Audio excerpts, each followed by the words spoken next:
In this next part of the video, I'm going to be showing you how to set up your air gap for your hydraulic release bearing with your clutch.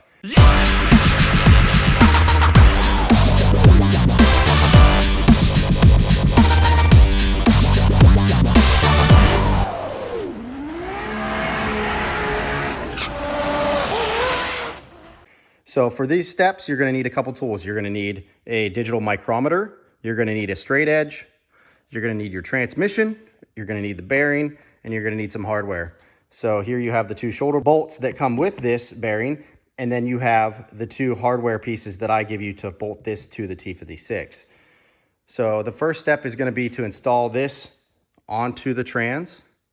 And one thing I wanted to show you that I didn't show you in the last part of the video is this trans is trimmed.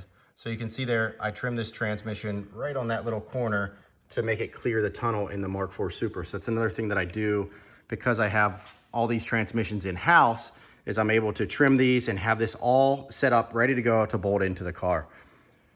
So we're gonna install the bearing on here like this, onto the transmission. And then we're gonna take some measurements over on the car itself from the back of the bell housing to the clutch face. The first measurement we're gonna take, and this is the most important measurement, or I guess it's equally as important, is the measurement from the back of the bell housing. So if we stick our straight edge like this across the back of our bell housing, and we're gonna use the depth gauge on our micrometer to get the distance from the back edge of this straight edge here into the clutch fingers. So I'm going to go ahead and run this out until I get close. And you can move your straight edge around until you get closer. And you're going to want to get right on the tip of those fingers. If you're working with a clutch that does not have the flare on the fingers, then you want to go right to the tip. If you're working with a flared tip style pressure plate like this, you're going to go right to the highest point of the fingers. So basically the highest point of the fingers to the end of your straight edge, and right there I have 69.4 millimeters. Now that we have our measurement from our bell into our clutch fingers, we need to take a measurement on this release bearing. And the first step to doing that is to install this base plate onto the transmission. So I have these two bolts that I provide you. Go ahead and install these on there, and it's just aluminum, so it doesn't need to be tight. Like 15, 20 foot-pounds is perfectly fine for these when you install them. So I want to spend a little bit of extra time with setting up this release bearing, because honestly, it's one of the most common mistakes, and I want to cover it as well as I can. So this is one of the most important parts of the clutch setup and this whole trans install, is getting this air gap right. Because what the air gap is the ability for the clutch fingers to grow outward towards your bearing as the clutch wears. So you need to have available space here in the bearing, something like that, which is about 3 to 4 millimeters. You can see that gap there. You want that there so that the clutch can push as it wears and grows, push out towards that until you get down to nothing.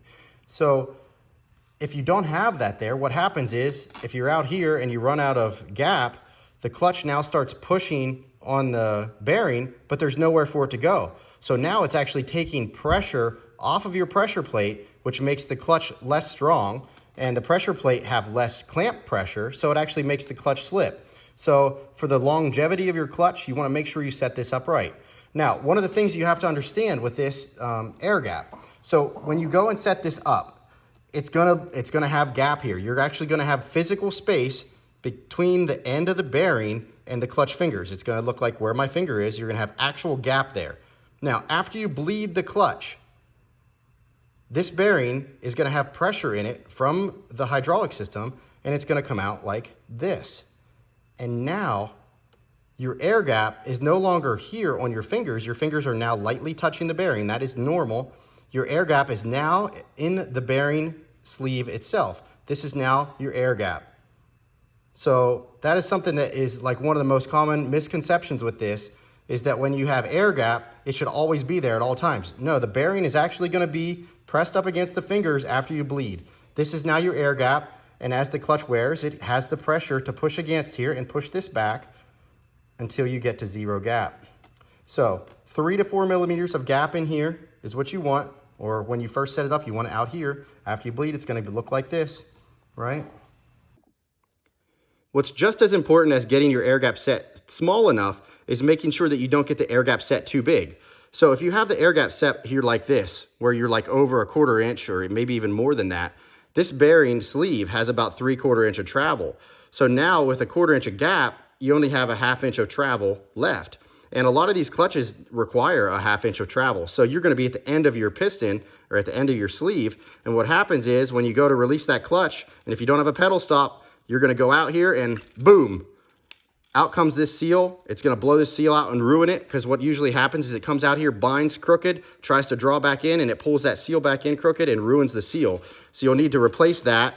And at that point, you have the transmission installed and you're all done and you're all happy about having this swap done. And then you blow that seal out and you have to pull the whole trans back again. So this is one of the most important steps. Make sure your air gap is set right around 3 millimeters and be done with it. So let's go ahead on. I'm gonna do the second measurement now on this bearing, which is the measurement on the transmission itself. Okay, so you can see the base is a threaded tube, which is how you adjust your bearing to the proper height. So the bearing actually goes on here, you spin it on, and this allows you to get to the height adjustment that you need, which is appropriate to your clutch measurement that we just took. So you're gonna have to take a guess at your first step. Now, the one thing I want to explain here is that there's 2 shoulder bolts that come with this bearing. One is a taller one, so if your bearing is adjusted way out towards the clutch, then you're gonna use the taller shoulder bolt. And if you're adjusted down low to where you can use the shorter bolt, that's what you wanna use. So that's why there's 2 bolts. So you'll discard one of these, or I would just keep it in your box after you do the install. But you're gonna use whatever bolt is appropriate based on where you adjust this bearing. Now, one thing you wanna make sure is that your bearing is fully closed. You want that to be fully closed, and you're gonna adjust it down, and then we're gonna take a measurement using the flat face of the bearing with the straight edge. So I'm gonna bring my straight edge in here. I'm gonna take that straight edge and I'm gonna hold it tight against the flat face of that bearing, and then I'm gonna measure from that flat face of that bearing into the flange of the transmission, like this. So basically where the bell housing bolts to the trans, which is similar to that measurement we took before, we're gonna measure back to this flange. Now, our measurements, we're gonna wanna be 4 millimeters, which is our air gap distance. We're gonna wanna be 4 millimeters less than our initial measurement. So we want this measurement to be 69.4 minus 4, so we want it to be around 65.4 millimeters. So I'm gonna go ahead and set my mic to 65.4, roughly around that. I'm gonna lock it in here, and then I'm gonna start spinning my bearing down until I get to that measurement. So right now, I'm not down far enough. I need about 3 more millimeters. So I'm gonna spin this around a couple more times.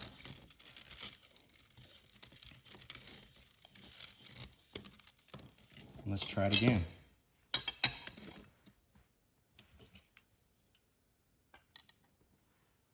And I went a little bit too far, so I'm gonna go like a 1/2 turn back, and that should put us right where we wanna be.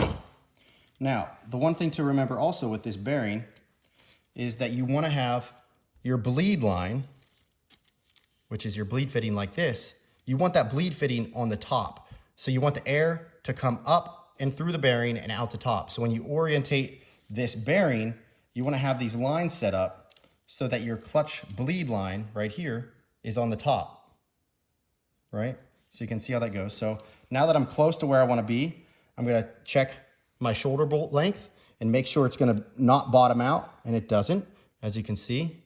And I'm gonna go ahead and install that. And this one kind of sketches me out a little bit, so I usually put a little drop of Loctite on there, blue, and just to hold that bolt in place, just because I worry about it backing out. I have never had one back out, but I just do that just for my own sanity. So I'm gonna go ahead and install this in here permanently, and then I'm gonna double check my measurement one more time with my straight edge, And you can check it on both sides too. You won't be able to see it, but I can check it over here on this side. And I can check it on this side. And I'm pretty much spot on there, 65.3 millimeters, so close enough. So now that I have the bearing completely installed, everything's tightened down, we can go ahead and actually install the transmission onto the car. So just to reiterate and to put this into writing so you can actually see it, and maybe I can help you understand it a little bit better visually, is here's our measurement we took from the back of our bell face to the fingers. We want 4 millimeters less gap. So that measurement we want to go from our bearing back to here should be 4 millimeters less than that measurement. So we want 65.4.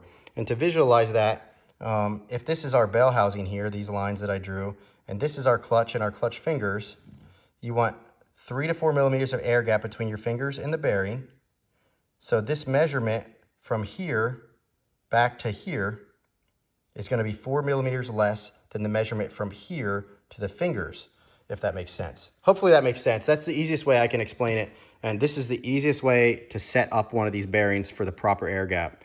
And every time I do it, I install this trans and I just double check. I look in the bell and just try to make sure that I see the air gap is there. It's tough to tell with these flat face bearings, but you should be able to kind of tell for the most part.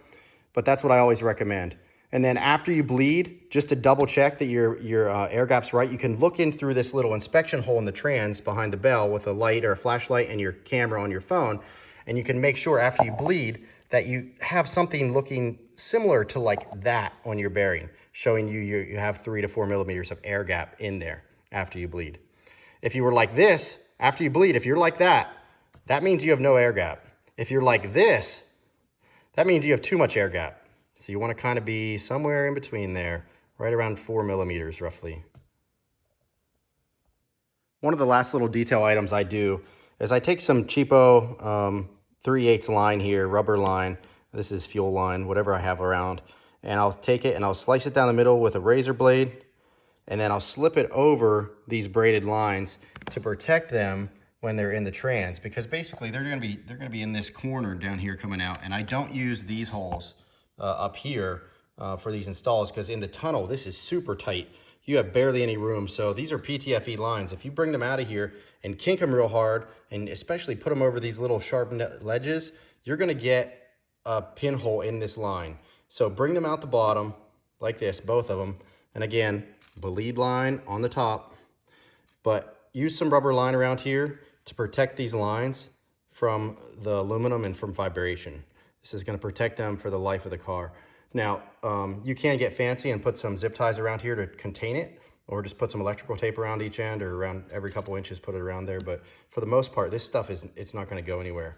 It pretty much wants to cling to the line.